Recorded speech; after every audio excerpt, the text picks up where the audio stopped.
¿Qué tal, chicos de pre?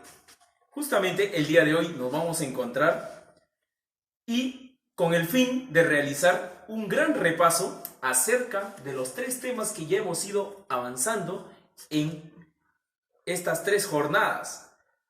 Justamente el día de hoy nos toca realizar el repaso del curso de Historia Universal. Así es. Entonces, vamos a iniciar con el desarrollo de este breve y puntual resumen. Justamente comenzamos con la prehistoria. Así es, la prehistoria vendría a ser la época inicial y justamente llamada así como el origen del hombre. Y justamente vemos acá este pequeño punto llamado el origen del hombre, hace 4.500.000 años. Se produce el origen de la humanidad. Origen del hombre. Ahí está. Es el origen del hombre. Y así da por iniciada lo que vendría a ser la edad primitiva. Edad primitiva. La cual se va a extender hasta el año 4000 antes de Cristo. ¿Con qué acontecimiento? Con el descubrimiento de la escritura. De la escritura. Pasando del año 4000 hacia adelante, lo que vendría a ser el inicio de la edad antigua. Ahí está. Y justamente son los dos temas que vamos a tratar en este resumen, ¿no? A partir del año 4000 se da inicio a la edad antigua hasta el año 476 ya después de Cristo, dando inicio a la siguiente edad, la edad media. La edad media. La edad media va a culminar en el año 1453 después de Cristo. Claro. Pero fíjate, la Edad Media se inicia con la caída del imperio romano de Occidente. Así es. Y al culminar la Edad Media, esta justamente es la referencia que da, cuyo hecho es la caída del imperio romano, en este caso del otro sector, de Oriente. De Oriente, así es. Y a partir del año 1453 se da inicio a lo que vendría a ser la famosa Edad Moderna. La Edad Moderna. Hasta el año 1789, que se extiende con lo que sería llamada la famosa Revolución Francesa. Revolución Francesa.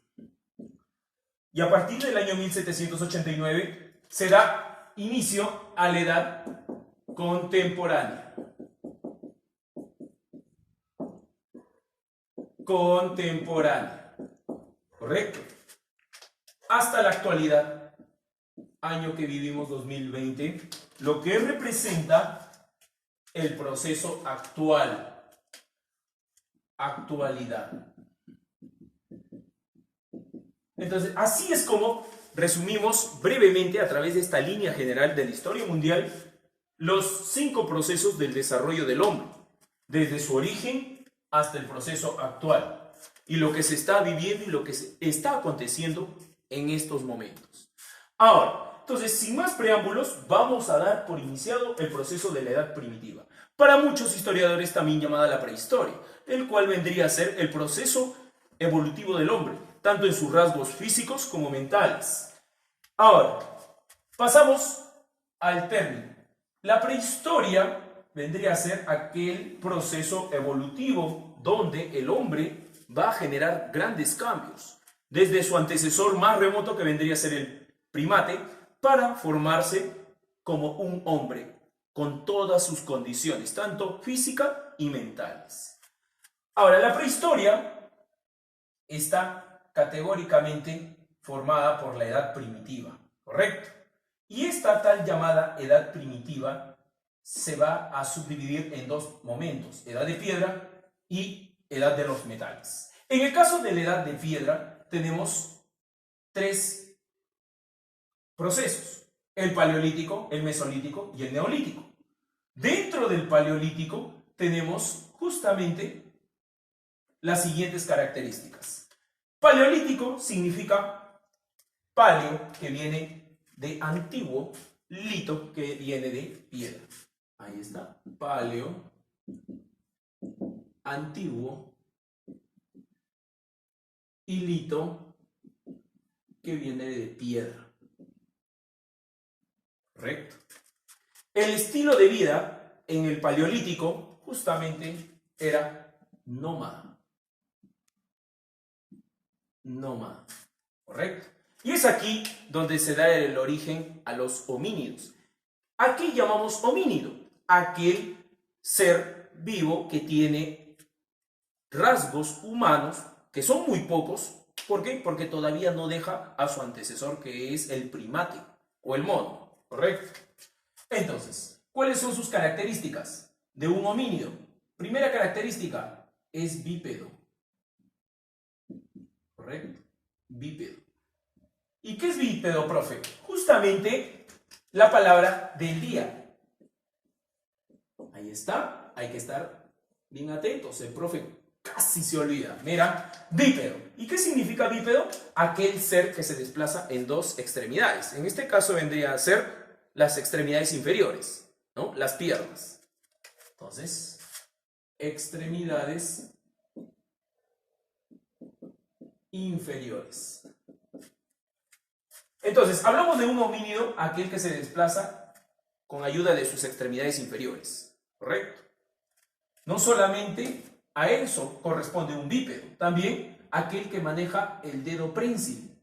Profesor, ¿y qué es el dedo prensil? El dedo prensil vendría a ser el pulgar, pues, que el hombre ha ido adoptando a través de su proceso evolutivo. ¿Por qué? Porque manejaba varios recursos. ¿Y cuál fue el primer recurso que utilizó? Justamente de ahí deriva la etimología, la piedra. La primera herramienta que manipuló.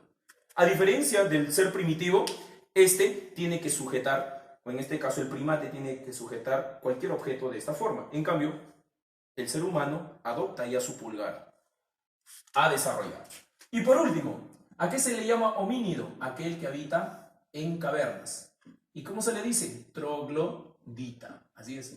Todos dicen cavernícola. No, chicos, ese concepto es muy rudimentario, es un concepto muy vago. Así es. Ahora sí, el paleolítico se divide en tres etapas, en tres momentos: inferior, medio y superior. A decir verdad, el paleolítico es el proceso más extenso de la edad de piedra, ¿correcto? Más extenso que el mesolítico y obviamente que el neolítico, ¿correcto? Entonces, la organización, ¿cómo se agrupaban en el paleolítico inferior? Los homínidos, los primeros homínidos, se van a agrupar en hordas, ¿correcto? No había, ¿no?, clases sociales, el más poderoso, el esclavo, no.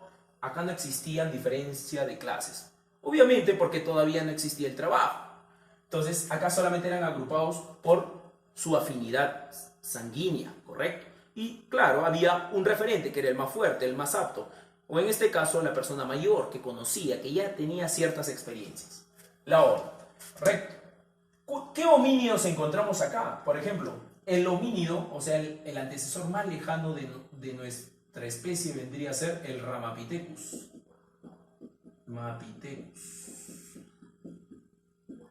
Ahí está, el Ramapithecus. También tenemos al Australopithecus.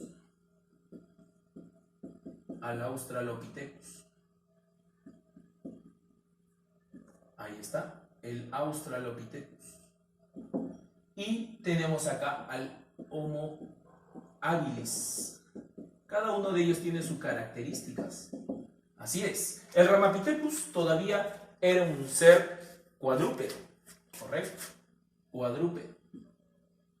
Pero profesor, usted nos dijo que el homínido solamente utilizaba sus dos extremidades. Claro, este personaje llamado el Ramapithecus utiliza sus cuatro extremidades, pero no en todo momento, ¿no? Entonces vamos a poner acá, ¿no? Cuadrúpedo. Todavía tenía esos rasgos cuadrúpedos, pero ya se desplazaba en dos extremidades cuando bajaba de los árboles hacia las zonas bajas de la superficie terrestre. Entonces, cuadrúpedo. Disculpen, cuadrúpedo. Ahí está. Entonces, el Australopithecus. El Australopithecus, propiamente dicho, ya es un ser bípedo. Ya está dejando, ¿no?, los rasgos primitivos, a diferencia del Ramapithecus. Y es aquí donde tenemos a la famosa Lucy, pues, ¿no? El ejemplar o el vestigio más antiguo encontrado por la ciencia de la antropología. ¿Quién descubrió los restos de Lucy? El antropólogo Donald Johanson, inglés. Así es. Entonces, Lucy. Y Lucy pertenecía a un género. Claro, se llamaba el Australopithecus afarensis. Afarensis. Ahí está. Fue el resto más antiguo hallado. Es por ello que se le considera al África la cuna de la humanidad, porque acá se desarrollaron los primeros homínidos.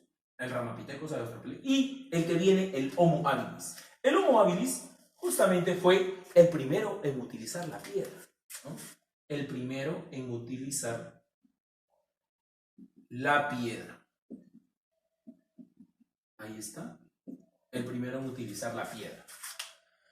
Ahora, en el Asia, durante la época del Paleolítico Inferior, también se encontraron otros homínidos. Y así continúa con la cadena evolutiva. Y en el Asia, ¿a quién se encontró? Al Homo erectus. El Homo erectus fue el primero en salir del África, ¿no?, para llegar al Asia. Entonces fue el primer migrante.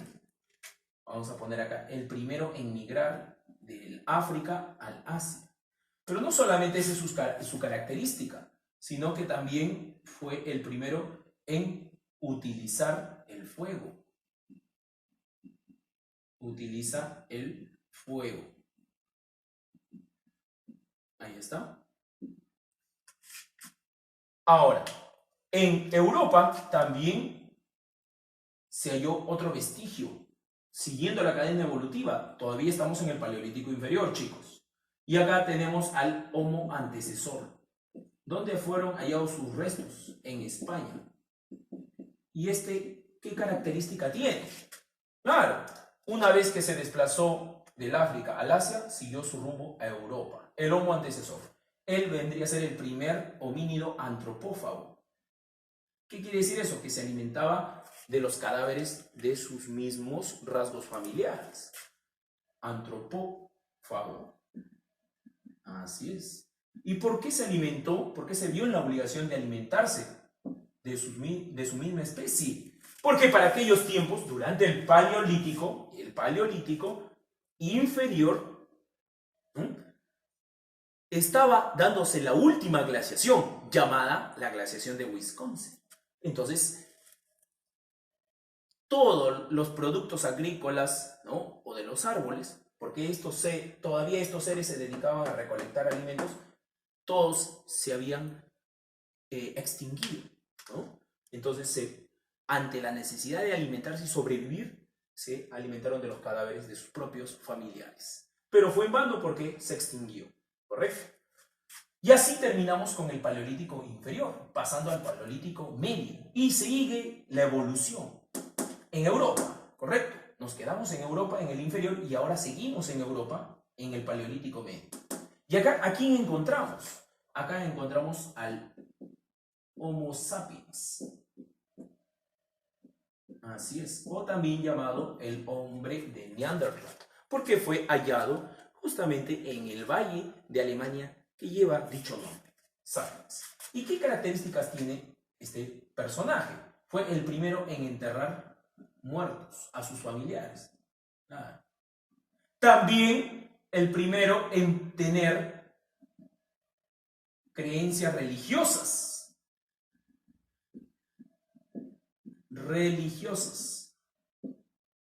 Así es. Y el primero en utilizar un lenguaje articulado, ya no a través de sonidos vagos, sino un lenguaje más apto para la comunicación. Primero en obtener un lenguaje.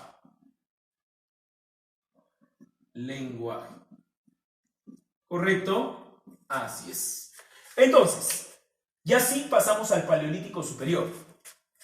También continúa la cadena evolutiva en Europa. Así es. Entonces, aquí tenemos al Homo sapiens al cuadrado, ¿no? Homo sapiens sapiens. Correcto. Y este personaje también va a dejar grandes aportes. ¿Cuál vendría a ser ella? Fue el primero en utiliza la madera. ¿Para qué? Para tratar y crear armas de caza, el arco y la flecha. En aquellos tiempos, aquel espécimen que más se cazaba era el mamut y el reno. Sobre todo el reno, porque era un animal de menor proporción y de menor riesgo para poder cazar. Así es. Y por ello, a esta etapa del llamada Paleolítico Superior también se le conoce como la era del reno. Entonces, se utiliza la madera. La madera para cazar animales, ¿no? Acá vamos a poner era del reno.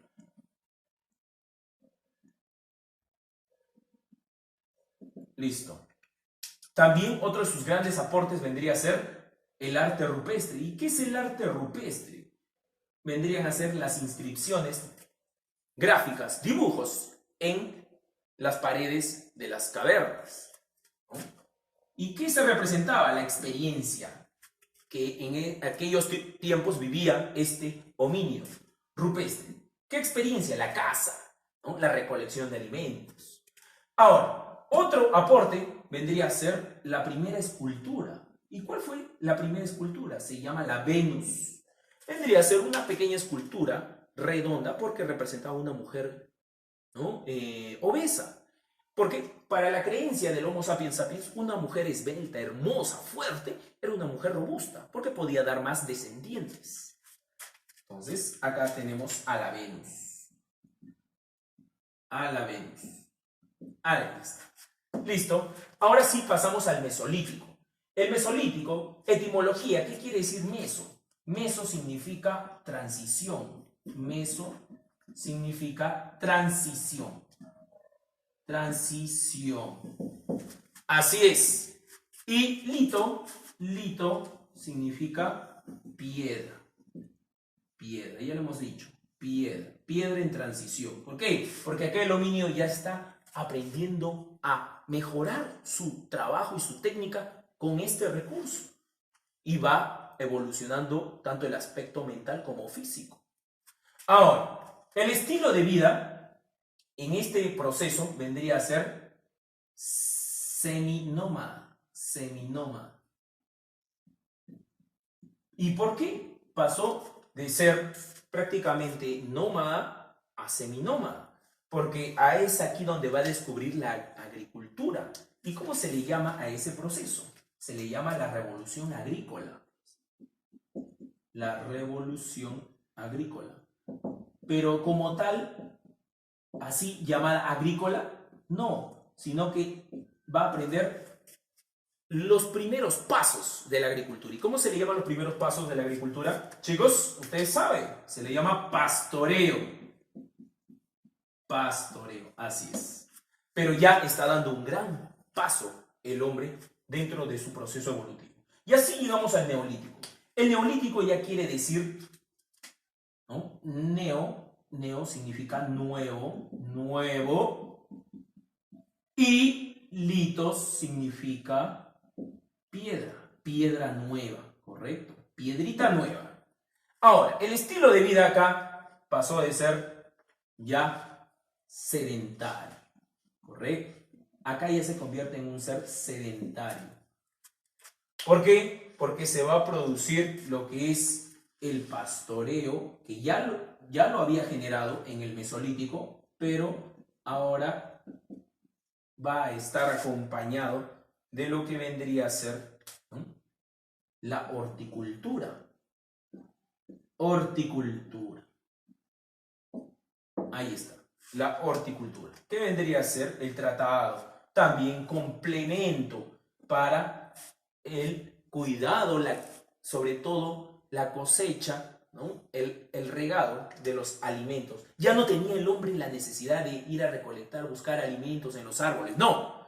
Ahora ya podía cultivar sus propios productos. Así es. Entonces lo convirtió en sedentario. Entonces de esta forma evoluciona el hombre. Y ya no va a vivir en cavernas. Entonces, ¿dónde va a vivir? En palafitos, ¿no? Entonces vive en palafitos. ¿Y qué son palafitos? Los palafitos vendrían a ser, ¿no?, viviendas en medio de los ríos, cerca de las costas de los ríos o cerca de las costas de los lagos. ¿Y por qué construían dentro de los lagos o los ríos? Para evitar el ataque de fieras salvajes. Así es, los palafitos.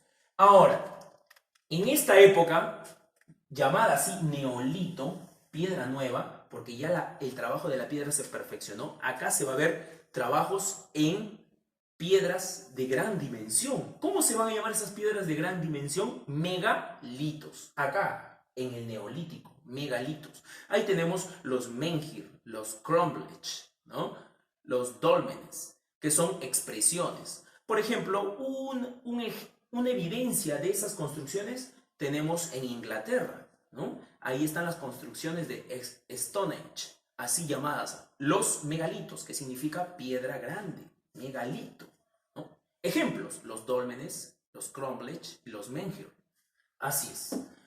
Ahora, pasamos después de este proceso larguísimo, ¿no?, llamado Edad de Piedra, pasamos ya a la Edad de Cobre.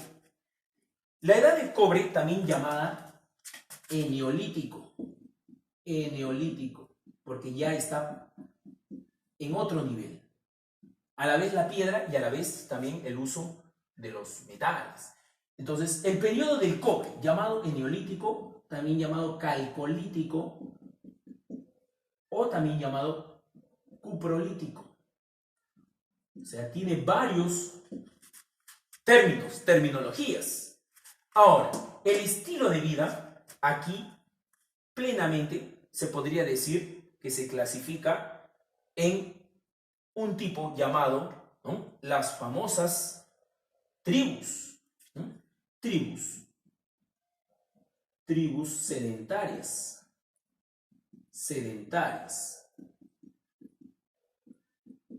Ahí está. Entonces, ese vendría a ser el gran proceso, ya más complejo. Ya dejamos de hablar de pequeños grupos. Acá, las tribus, ya hay un referente, hay un líder, ¿no?, que toma la batuta.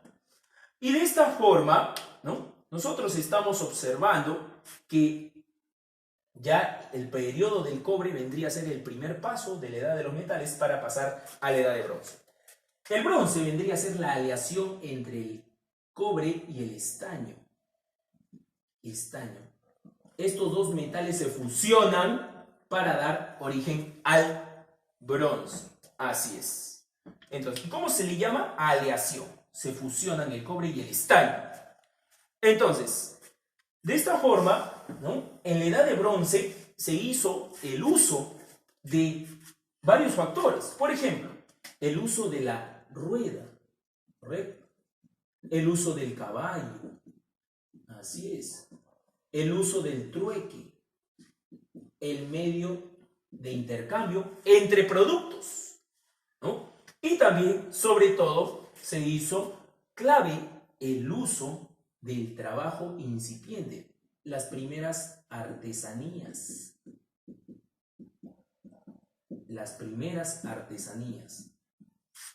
¿Ya? Y en la edad de hierro, ¿no?, llamada así, se usó por primera vez el carruaje, los carros de guerra. También se hizo uso de lo que vendría a ser las armas de innovación, como la catapulta. Y también se hizo por primera vez, ya empezó a hablarse del uso del esclavismo. Entonces, así es como se constituye todo este proceso llamado la prehistoria o la edad primitiva, ¿correcto? Mira cómo el hombre evolucionó a través de un periodo muy extenso y largo. Y pasamos a lo que vendría a ser la edad antigua, la primera y la segunda parte que hemos desarrollado. Así es. Entonces, la cronología. La edad antigua vendría a ser el segundo proceso de la historia mundial si hablamos, ¿no?, de los grandes progresos que va a tener el hombre. Y se va a iniciar, como dice ahí, en el año 4000, ¿correcto? En el año 4000 antes de Cristo. Justamente hablamos de la escritura, la primera escritura del hombre, llamada cuneiforme. Ya de esto vamos a hablar en breves momentos. Cuneiforme. Entonces, y se extiende hasta el año 476 después de Cristo, con la famosa caída del Imperio Romano de Occidente.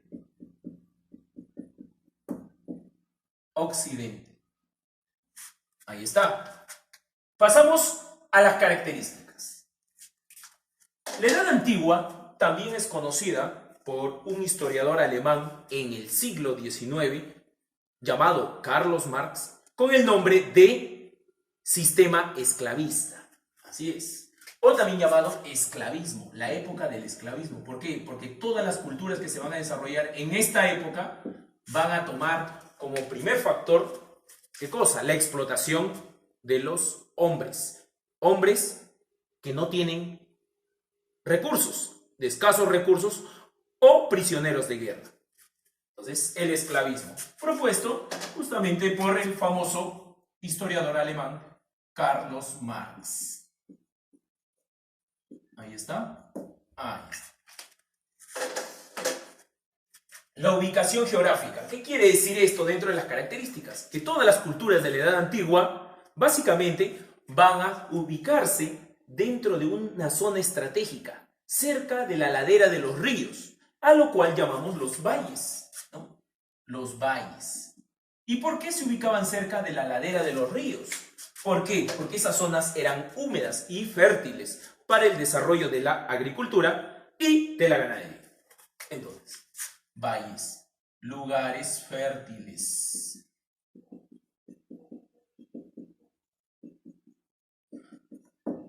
Listo. Ahora, pasamos a lo que vendría a ser, ¿no?, el tercer punto o rasgo característica, las civilizaciones. Las culturas se van a agrupar en dos segmentos, culturas o civilizaciones del Oriente y del Occidente. Las civilizaciones del Oriente fueron más antiguas que las culturas del Occidente. O también vale decir culturas del Asia y culturas de Europa, ¿correcto? Entre las culturas de Oriente tenemos, ¿no?, principalmente Egipto. Profesor, pero Egipto está en África, claro, pero tuvo dominios en el Oriente Asiático. Egipto. Tenemos acá Mesopotamia. Tenemos acá Fenicia. La cultura persa. La cultura de la India. La cultura hebrea. Y China. Y en las culturas de Occidente o europeas tenemos a Grecia, la antigua Grecia, la cuna de la sabiduría y el Imperio Romano. Así es. Ahora sí, pasamos a lo que vendría a ser las culturas. Y vamos a comenzar con las culturas orientales. En este caso, Egipto. Ubicación geográfica. Egipto, como puedes ver, se ubica en el oriente del África, ¿correcto? Nororiente. Norte, oriente. Ahora, se encuentra muy cerca de las laderas del río Nilo. Por eso, el historiador, el padre de la historia, filósofo griego, llamado Heródoto, dice de que Egipto es el don del Nilo, porque gracias a las aguas del Nilo se desarrolló. Así es. Se divide en dos sectores, lo que vendría a ser el Bajo Egipto y el Alto Egipto. El Alto Egipto se encuentra en la zona sur, ¿correcto? Donde se origina el río Nilo. Y el Bajo se encuentra en el sector norte, donde termina la desembocadura del río Nilo. Esta zona se le conoce como el Alto porque es la zona montañosa. Y el Bajo porque es la zona, ¿no?, de llanura, plana. Así es. Ahora, periodificación. La evolución de esta civilización llamada Egipto consta de 5 periodos. Predinástico, el más antiguo, ¿correcto? Y es aquí donde aparece el primer faraón llamado Menes. Él fue el unificador, ¿no? Él une a estos dos sectores, al Alto y al Bajo Egipto. Fue el unificador. Unificador. Ya con eso tú ya sabes a qué me refiero, ¿no? Unió el Alto y el Bajo Egipto y formó un solo imperio. Ahora, pasamos al segundo periodo, ¿no? La característica más importante del segundo periodo, llamado periodo antiguo, fue justamente la participación de otro faraón llamado Menfis. Menfis, ¿no? Ahí está. ¿Y qué hizo Menfis? Ordenó construir lo que vendría a ser las pirámides de Giza, las que son característica clave de Egipto. ¿Y cuáles son esas pirámides de Giza? Keops, Kefren y Miserinos. Ahí está. Pasamos al periodo medio. ¿Qué sucede en el periodo medio? En el periodo medio prácticamente se produce la invasión de una tribu, un pueblo extranjero, llamado la invasión de los hititas. Los hititas fueron los que invadieron en esta época Egipto y trajeron, ¿qué cosa? Trajeron consigo dos elementos fundamentales. Trajeron el carro de batalla y el caballo. Estuvieron durante este periodo llamado el periodo medio, hasta pasar al periodo nuevo. Y es aquí donde el faraón Amosis fue quien expulsó a los hititas, saca a los hititas, expulsa a los hititas. Así es, expulsó a los hititas. Y así tenemos a otro personaje llamado Amenofis. Amenofis IV. Él convierte a todo el imperio de Egipto en una sola religión, monoteísta. Monoteísta. Así es, disculpen, monoteísta. Monoteísta.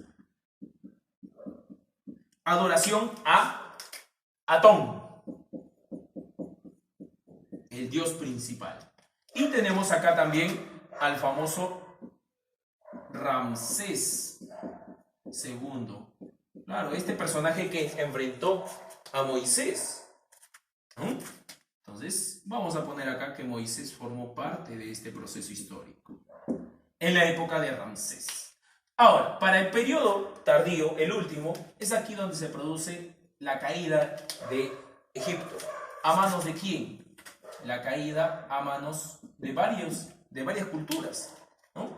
Entonces vamos a poner acá, a manos de los persas, a manos de los fenicios, a manos de los griegos, a manos de los romanos. Tanto así que Roma convirtió a Egipto en una de sus provincias, la cual le cambiaría de nombre. Sería llamada posteriormente como Alejandría. Ahora sí, los aportes culturales. Mira, fíjate, los aportes culturales, por ejemplo, tenemos acá en la agricultura, ¿no? Lo que vendría a ser la producción de arroz y cebada. En temporada de crecida, cuando el río desbordaba y humedecía los alrededores. ¿Y qué temporada es esa? De crecida. ¿Entre qué meses? De mayo hasta octubre. Así es. En la arquitectura se caracteriza por el tipo arquitectura funeral. Funeral, ¿por qué? Porque acá se construyeron las famosas pirámides, pero también habían otro tipo de construcción, no solamente la pirámide, sino también las mastabas, y también llamadas las hipogeo. ¿Qué diferencia existe entre pirámide, mastaba e hipogeo? La pirámide tenía una forma completa, así, ¿correcto? Esa era su forma. ¿Y cuál era la forma de la mastaba? Así, ¿no? No llegaba a concluirse la punta. ¿Y cuál era la forma del hipogeo? Era una especie de ¿qué? De excavación subterránea, ¿no? Entonces, esas eran las diferencias. Escultura, tipo estática. Su escultura vendría a ser estática. Ahí está, tipo estática, ¿correcto? Y es acá donde tenemos lo que vendría a ser los colosos de Memón, ejemplo, los colosos. Y también tenemos la famosa esfinge, pues.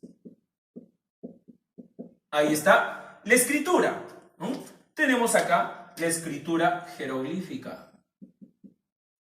La escultura jeroglífica solamente la practicaban los sacerdotes.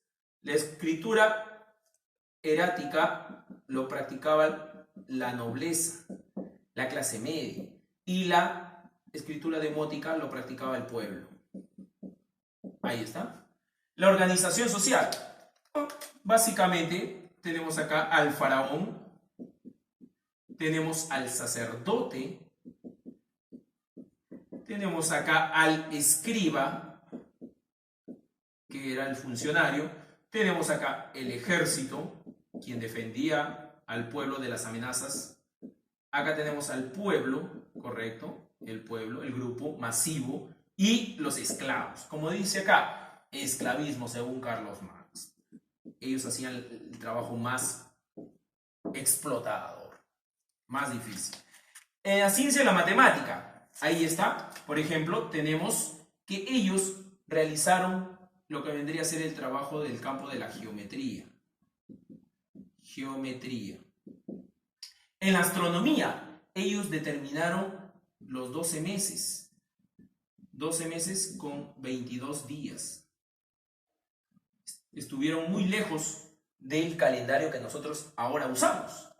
La medicina, ¿no? En el ámbito, la momificación, pues tú ya sabes que embalsamaban a sus muertos con la ayuda de un elemento llamado el formol, conservando también su estructura de la momia. Ahora, la religión, ¿no? Fue politeísta. Politeísta quiere decir varios dioses. Politeísta, así es.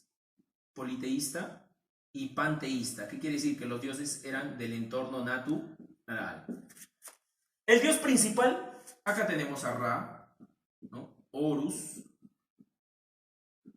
Isis. Así es. Ra, Horus, Isis. Ra, padre, Isis, mamá, y Horus, hijo. Y así pasamos a la cultura de Mesopotamia.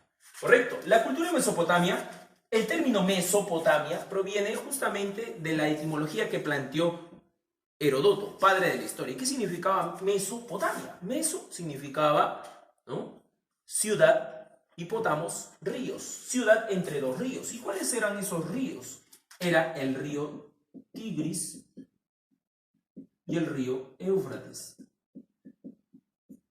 Éufrates. ¿Y dónde se encontraba Mesopotamia? Acá, pues, en el medio. Ahí estaba Mesopotamia. La M de Mesopotamia. Ahora, su proceso evolutivo. El primer periodo, llamado los sumerios. Los sumerios fueron justamente el pueblo más originario, el más antiguo. Los sumerios se encontraban hacia el sur y los acadios se encontraban hacia el norte. Los sumerios eran más intelectuales y los acadios más se dedicaban al ámbito militar, ¿no? Al final, ¿quiénes ganaron el enfrentamiento? Los acadios, ¿no? ¿Por qué? Porque ellos más se enfocaban en el ámbito de la guerra. En cambio, ellos eran más formales, a tal punto que los sumerios fueron los que crearon la escritura cuneiforme, la primera escritura de la humanidad, ¿correcto? Entonces vamos a poner acá sumerio y acadio. Así es. Sumerio, vamos a ubicar acá intelectual, ¿no? Formación intelectual. ¿Dónde se ubicaban? Ubicados, ¿dónde? Hacia el sur.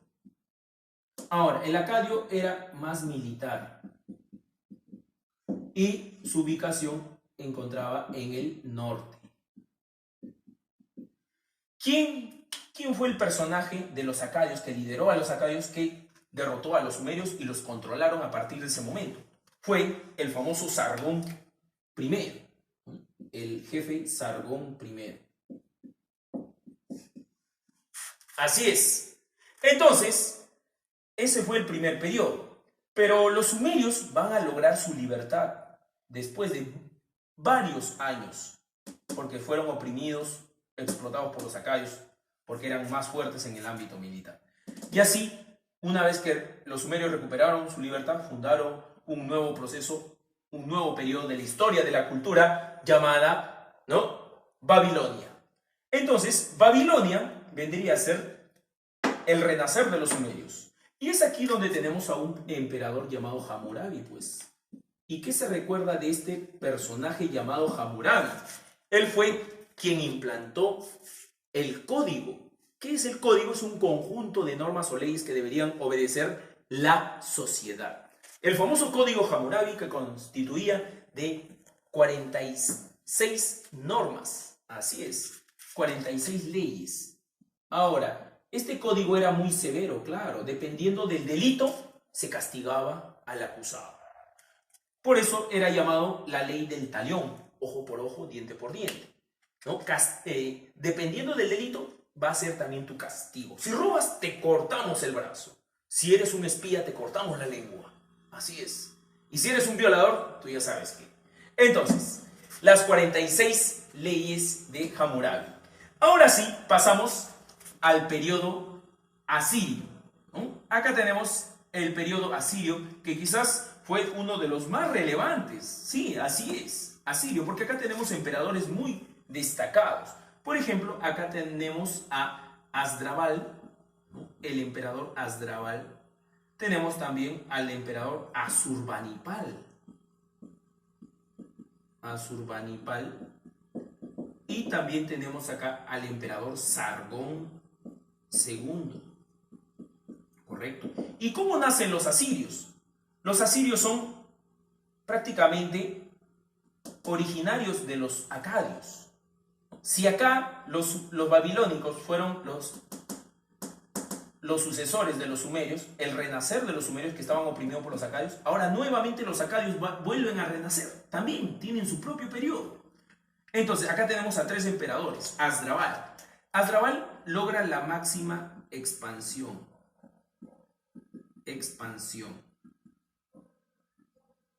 Máxima expansión. Asurbanipal crea la biblioteca más antigua de la humanidad. La biblioteca más antigua de la humanidad. La segunda más antigua justamente queda en Alejandría, que fue creada por los griegos. Ahora, y posteriormente cuidada por los romanos, la cual fue destruida por la invasión ya de lo que vendría a ser los turcos, ¿no? Entonces, y por último tenemos, ya dejando de lado ese comentario, tenemos a Sargón, ¿no? Con Sargón II se producen las masivas guerras por defender su territorio llamado Asiria. Pero, ¿no?, se produce lamentablemente la caída en su gobierno, la caída del imperio. Ahora, y así pasamos al proceso neobabilónico. Fíjate, mira cómo los sumerios vuelven nuevamente al periodo. Acá, primero los sumerios fueron oprimidos por los acadios. Los sumerios se liberaron y formaron el segundo periodo llamado babilónico. Ahora, nuevamente los acadios aparecen y forman el periodo sirio, pero nuevamente los sumerios vuelven a renacer con un nuevo periodo llamado neobabilónico. Así es. Y es aquí donde vamos a tener a un representante muy audaz en sí, que realizó grandes proyectos en esta época. Se llama Nabucodonosor. Nabucodonosor II, ¿correcto? A ver, ¿qué proyectos realizó? Por ejemplo, el proyecto del pasaje bíblico llamado la Torre de Babel, ¿correcto? Torre de Babel. La Torre de Babel, y embelleció la civilización con los famosos jardines de Babilonia.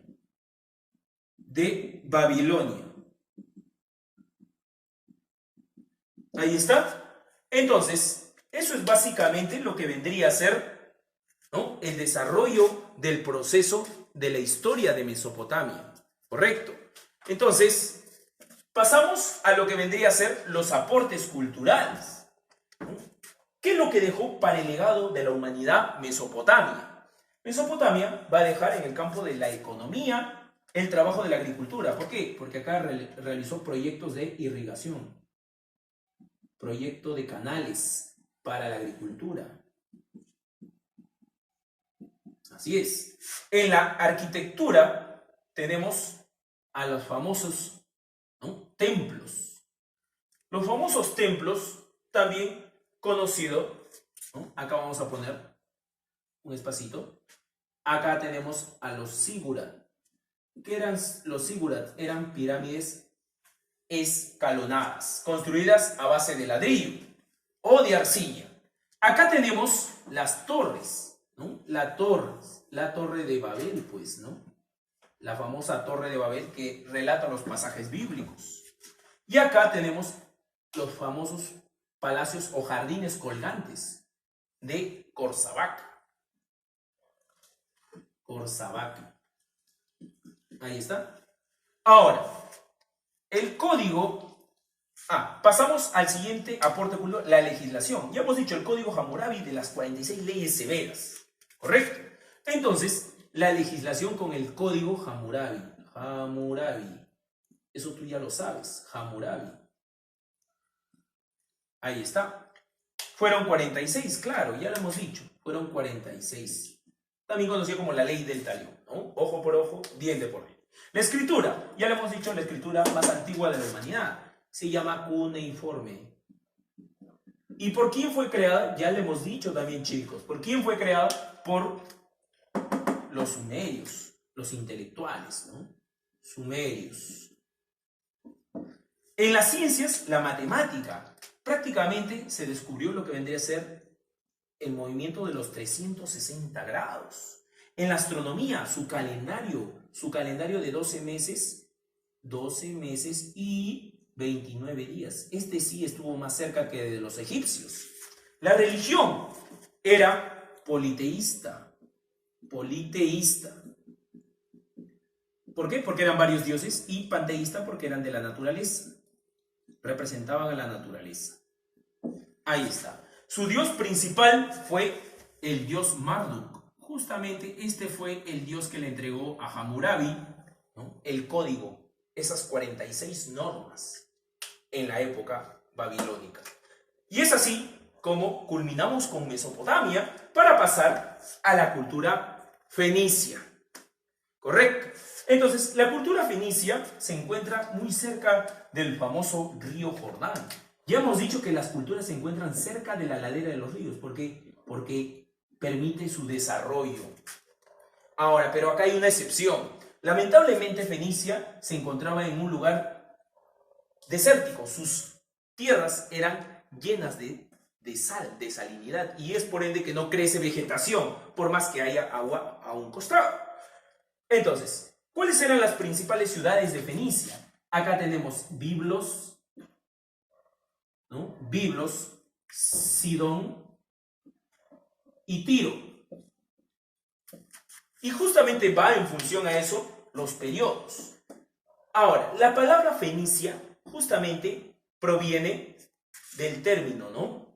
Región de palmeras, porque acá lo único que se cultivaba eran grandes árboles llamados las palmeras.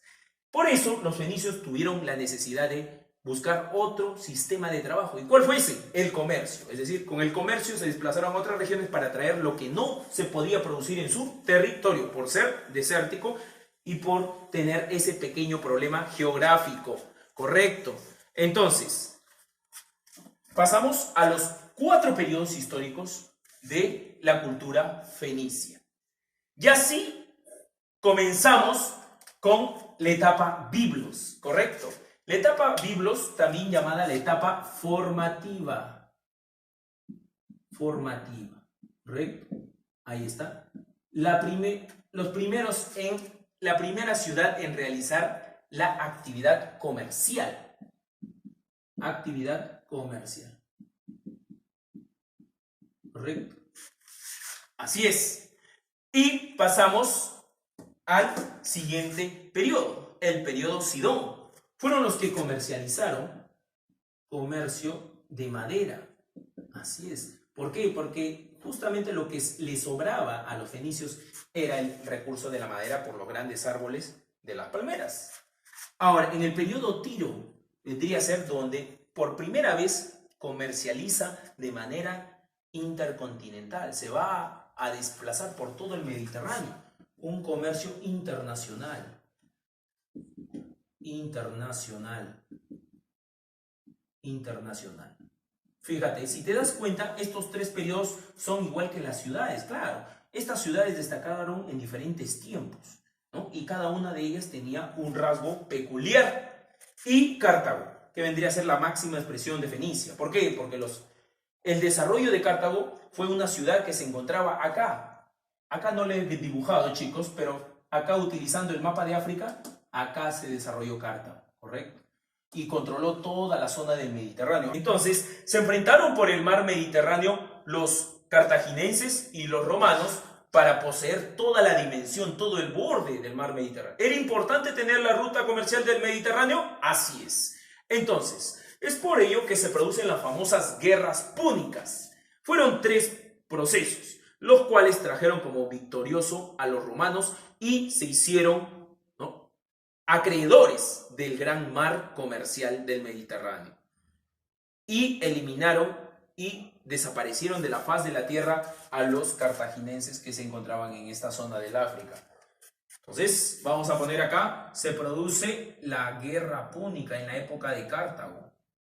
Púnica. ¿Cuántas fueron? Fueron 3, ¿no? Guerra púnica.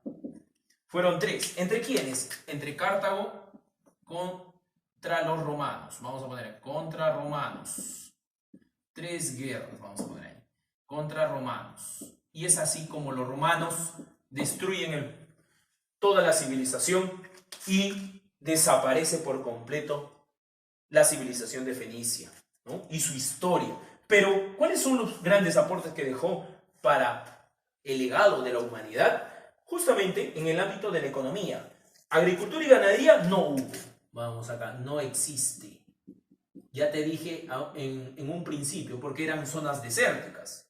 A pesar de que había, ¿no?, el recorrido del río Jordán, que estaba un poco lejos de estas ciudades.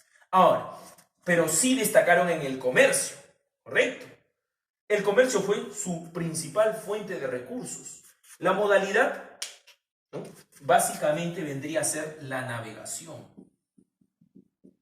La navegación. Viajaron y se desplazaron por todo el mar Mediterráneo, sobre todo en la época de Cartago. Por eso se disputaron el mar Mediterráneo con los romanos. En la religión, al igual que Egipto y al igual que Mesopotamia, fue panteísta, disculpen, politeísta y también panteísta. Panteísta. El dios principal vendría a ser el dios Baal, ¿no?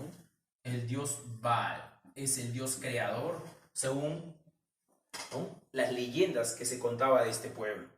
En la finanza, lo que destaca es la letra de cambio. Ellos fueron los primeros en acuñar las monedas. Así es. Con esta cultura se conoce acerca de la existencia del uso monetario y sobre todo su proceso comercial, intercambio a base de este sistema módico, ¿no? Letra de cambio es sistema de moneda. Ahí está. Entonces, chicos, de esta forma, disculpen, estamos dando por finalizado el repaso de los 3 procesos que hemos abarcado en las primeras semanas. Sí, parecía muy pequeño, pero en sí se amplió profundamente debido al contexto de estas grandes culturas y al proceso evolutivo del hombre. Muchas preguntas van a salir quizás en un futuro a relucir debido a que ustedes quizás van a postular a alguna universidad. Y eso es lo que comúnmente, ¿no?, se establece en las preguntas universitarias para exámenes de admisión. Espero de que todo este contenido haya sido de su agrado y sobre todo haya resuelto grandes inquietudes. Chicos, cuídense y respeten los lineamientos del gobierno. Hasta luego.